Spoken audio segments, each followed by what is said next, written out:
చక్షుషే సర్వలోకానాం వెంకటేశాయ మంగళం.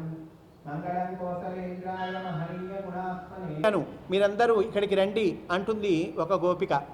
నేను గోవర్ధనగిరిని చక్కగా ఎత్తి పట్టుకున్నా కదా, ఎందుకట్లా వాళ్ళలో తడుస్తారు, మీరందరూ ఈ పర్వతము క్రిందకి వచ్చేయండి అంటుంది.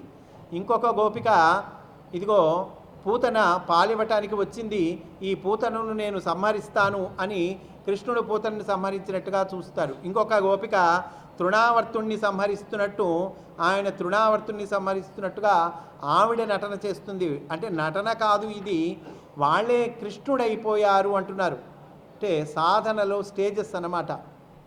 కృష్ణ స్మరణ, కృష్ణ ధ్యానము, దీనితో సారూప్యము, సాయుజ్యము, సాలోక్యము, ఈ 3 రకములైనటువంటి ముక్తిని, 3 రకములైనటువంటి సిద్ధిని వాళ్ళు పొందారు అని తెలియచేస్తూ ఉన్నారండి.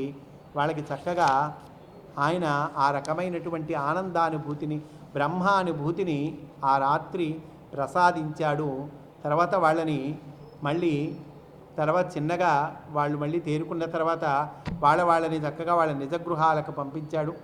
వాళ్ళు కూడా ఆ రాత్రి జరిగినటువంటివన్నీ కూడా ఆ ఇంట్లో వాళ్ళందరూ మర్చిపోయి మళ్ళీ చక్కగా వీళ్ళతో కలిసి ఉన్నారు.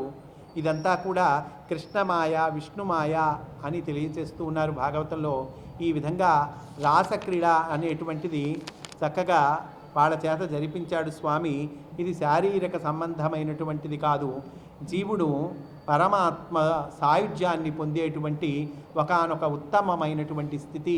ఆ ఉత్తమమైనటువంటి స్థితి నిజమైన భక్తులు కాబట్టి ఆ గోపికలకు స్వామి ప్రసాదించాడు, అనుగ్రహించాడు అని తెలియజేసుకుంటూ తర్వాత అంశంలోనికి రేపటి రోజున మనము వెళతాము అని సవినయంగా మనవి చేసుకుంటూ, స్వస్తి సర్వేషాం సమస్త సన్మంగళాని భవంతు.